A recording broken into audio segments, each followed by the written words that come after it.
வாட்ஸ்அப்பில் வந்து கண்டினியூஸாக மெசேஜ் வந்துட்டே இருக்கு. இந்த ரோடெல்லாம் கிளியராக இருக்கு, இந்த ரோடெல்லாம் நீங்கள் யூஸ் பண்ணால் வீட்டுக்கு போய் சேர முடியும் அப்படிங்கிறது ரொம்ப கிளியராக வந்துட்டே இருந்துச்சு. மயில்சாமி சார் வந்திருக்காரு. எத்தனை நாள் சார் சோறு போட்டீங்க எல்லாருக்கும்? சித்தார்த் இருந்து இங்கே பேசியிருந்தா ரொம்ப நல்லா இருந்திருக்கும். சென்னை மைக்ரோங்கிற அந்த ஹேஷ்டாக் ஆரம்பிச்சது பெரிய விஷயமா இருந்தது.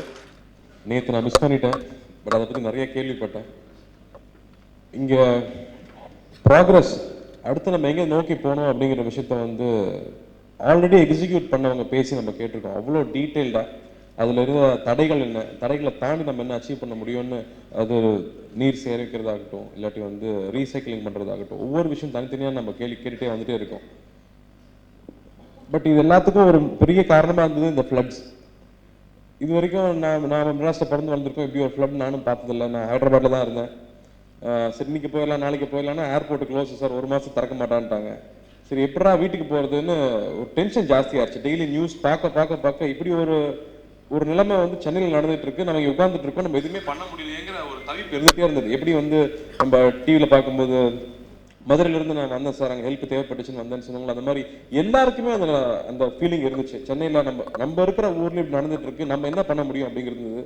நான் பெங்களூருக்கு போய் பெங்களூர்லேருந்து வண்டியே கிடைக்காம அதுக்கப்புறம் கெஞ்சி கூத்தாடி ஒரு வேனை பிடிச்சி என் கூட ஒரு 4-5 பேர் இருந்தாங்க, எல்லாரையும் கூட்டிட்டு சென்னைக்குள்ளே வந்தோம். நாங்கள் சென்னைக்குள்ளே வரும்போதே தெரிஞ்சது எவ்வளோ பெரிய டேமேஜ் இருக்குன்னு. எந்த வழியாக வீட்டுக்கு வந்து சேர்றதுனே தெரியல. போட்டுக்கிட்டு இருந்தால் தான் வீட்டுக்கு போக முடியுங்கிற நிலைமை இருந்துச்சு. ஆனால் ஒரு வழியாக ஒவ்வொருத்தராக கேட்டு அப்போ தான் வந்து டெக்னாலஜி எவ்வளோ ஹெல்ப்ஃபுல்லாக இருந்ததுன்னு தெரிஞ்சுது. வாட்ஸ்அப்பில் வந்து கண்டினியூஸாக மெசேஜ் வந்துட்டே இருக்கு, இந்த ரோடெல்லாம் கிளியராக இருக்கு, இந்த ரோடெல்லாம் நீங்கள் யூஸ் பண்ணால் வீட்டுக்கு போய் சேர முடியும் அப்படிங்கிறது ரொம்ப கிளியராக இருந்துகிட்டே இருந்துச்சு.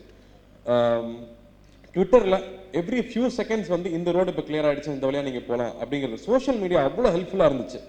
ஸோ இது வழியாக ஊருக்குள்ள வந்து சேரும்போது பார்த்தா கான்ஸ்டண்ட்டாக மெசேஜஸ். ஃபோன் எங்கேயுமே ஒர்க் பண்ணலை, நேரில் போய் தான் ஒவ்வொரு விஷயத்தையும் பார்க்க வேண்டியது இருந்தது. நீங்கள் எல்லாருமே அந்த அனுபவம் உங்கள் எல்லாருக்குமே இருந்திருக்கும். எல்லாருக்கும் இருந்த அனுபவம் தான் எனக்கும் இருந்துச்சு.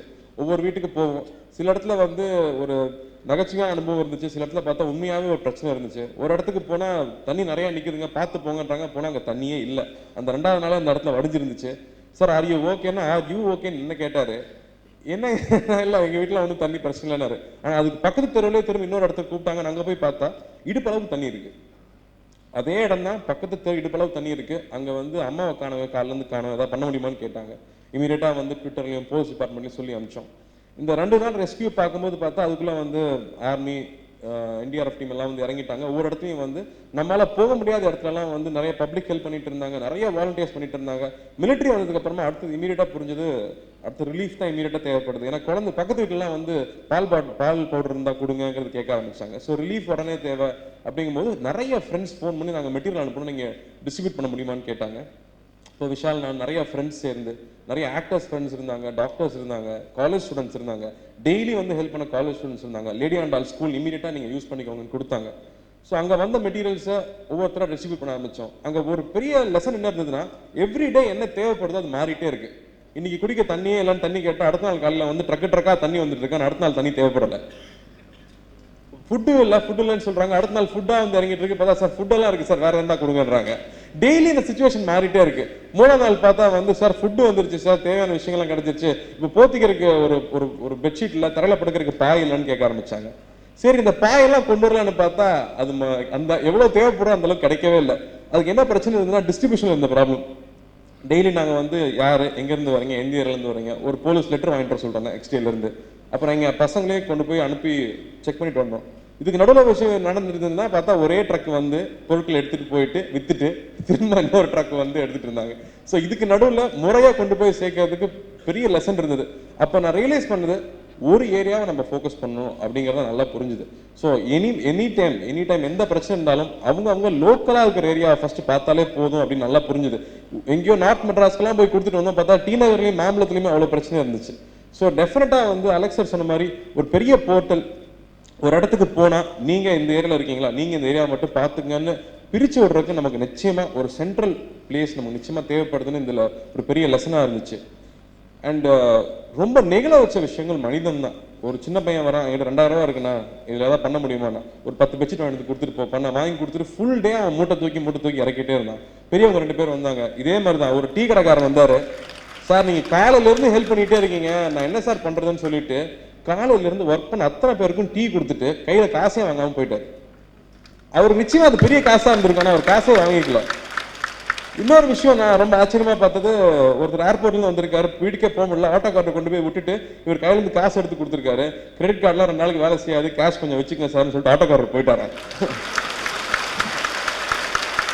ஸோ எல்லாமே எல்லா டெக்னாலஜிலிருந்து எல்லாமே வேலை செய்யாமல் போனப்போ நம்ம ஒருத்தர் வேலை செஞ்சது இங்கே பெரிய ஹெல்ப்ஃபுல்லாக இருந்துச்சு. இன்னைக்கு எல்லாரும் சேர்ந்து வந்திருக்கீங்க, அது ரொம்ப சந்தோஷமா இருக்கு. இதில் பெரிய விஷயம் வந்து இந்த ப்ராஜெக்டாக எடுத்துக்கிட்டு இதை எப்படி நம்ம பிரிச்சுக்க போகிறோம். இப்போ 4 டிபார்ட்மெண்ட் ஆல்ரெடி ஐடென்டிஃபை பண்ணி வச்சிருக்காங்க.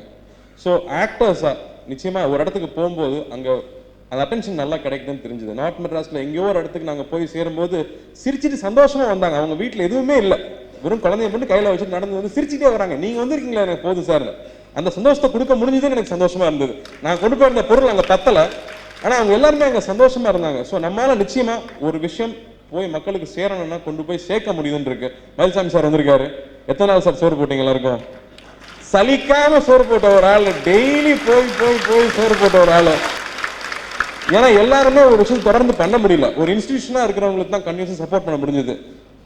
ஒரு 5 நாள் சாப்பாடு போட்டு முடியல சார்னு டயர்டாக நிறைய பேர் விழுந்துட்டாங்க. இவர் ஒருத்தர் போட்டுக்கிட்டே இருந்தார், எடுத்துட்டு போய் போட்டுருந்தார். அப்படி நிறைய பேர் ஹெல்ப் பண்ணியிருக்காங்க. பட் இந்த மொமெண்டம் நம்ம இழக்காம எப்படி பிரிச்சுக்க போறோம்? நான் தான் சொன்னேன், நடிகர் சங்கம் மூலமா நாங்கள் என்ன பண்ண முடியும், டெஃபினட்டா காஸ் அம்பாசிடர்ஸ் நாங்கள் கொடுக்குறோம். நான் ஃப்ரெண்ட்ஸ் கிட்ட பேசுகிறேன், பசங்க எல்லாருக்கும், விஷால் இருக்காப்ல, ஆரியா இருக்காப்ல, ரவி இருக்கா, ஜீவா, எல்லார்கிட்டையும் பேசிட்டு ஒவ்வொரு விஷயத்துக்கும் ஒரு காஸ் அம்பாசிடர் டெஃபினட்டா நான் அவங்கள பேசி நான் கன்வின்ஸ் பண்ண முடியும். ஸோ ஒரு விஷயத்தை எடுத்துக்கிட்டா இப்போ வந்து வனிதா சொன்ன மாதிரி ஒரு ஏரியா, இந்த ஏரியாவில் பெஸ்ட் என்ன பண்ண முடியும். எக்ஸ்ட்ரா ரொம்ப நாளாக பண்ணியிருந்தாங்க முன்னாடி, அழகாக வந்து எப்படி பிரிக்க போகிறோம். ஆனால் அது அப்படியே மறந்துட்டோம், அது அப்படியே போயிடுச்சு. திரும்பவும் இதை நம்ம கொண்டு வரணும். சென்னையை வேற சென்னையை மாற்றணும். எப்பவுமே சிங்கப்பூரை பார்த்தா பொறாமையாக இருக்கும். வீடு எவ்வளோ அழகாக இருக்கும், அந்த அளவுக்கு வீட்டுக்கு வெளியில் இருக்க இடமும் அழகாக இருக்கும். காமன் ஸ்பேஸை எப்படி யூஸ் பண்ணுறது, அதை எப்படி சுத்தமாக வச்சுக்கிறது. இங்கே நமக்கு சொல்லித்தரக்கு எக்ஸ்பர்ட்ஸ் எல்லாருமே இருக்காங்க. ஆனால் அது எவ்வளோ பேர் இருந்தாலும் எக்ஸிக்யூட் பண்ணுறது நம்ம கையில் தான் இருக்குது. எவ்ரி வீக் ப்ராக்ரஸ் ரொம்ப இம்பார்ட்டன்ட்டு. அந்த ப்ராக்ரஸை ஃபாலோ பண்ணி கொண்டு போய் டெஃபினட்டாக ஒரு ஏரியா எடுத்துக்கிட்டு அச்சீவ் பண்ணி காட்டுவோன்னு இன்னைக்கு நம்ம எல்லாரும் உறுதி எடுத்துக்குவோம். we will achieve it. Siddharth இருந்து இங்கே பேசியிருந்தா ரொம்ப நல்லா இருந்திருக்கும். சென்னை மைக்ரோங்கிற அந்த ஹேஷ்டாக் ஆரம்பிச்சது பெரிய விஷயமா இருந்தது. எல்லாரையும் ஒருங்கிணைக்கிறதுக்கு ரொம்ப ரொம்ப யூஸ்ஃபுல்லாக இருந்துச்சு. ஸோ வந்து சோஷியல் மீடியாவில் வந்து இன்னைக்கு யங்ஸ்டர்ஸ் வந்து எவ்வளோ கமெண்ட் பண்ணுறாங்க ஒரு சினிமா பற்றின்னு பார்த்துருக்கோம். ஆனால் அதே யங்ஸ்டர்ஸ் ஒரு தேவைங்கிறப்ப எப்படி ரோட்டில் இறங்கி வேலை செஞ்சாங்கன்னு பார்த்தோம். யங்ஸ்டர்ஸ் எல்லாரும் ஒன்றாவே இருப்போம். இந்த ஏரியாவை வந்து சென்னையை வேற மாதிரி மாற்றுவோம்னு நான் உறுதி அளிச்சுக்கிறேன். தேங்க்யூ.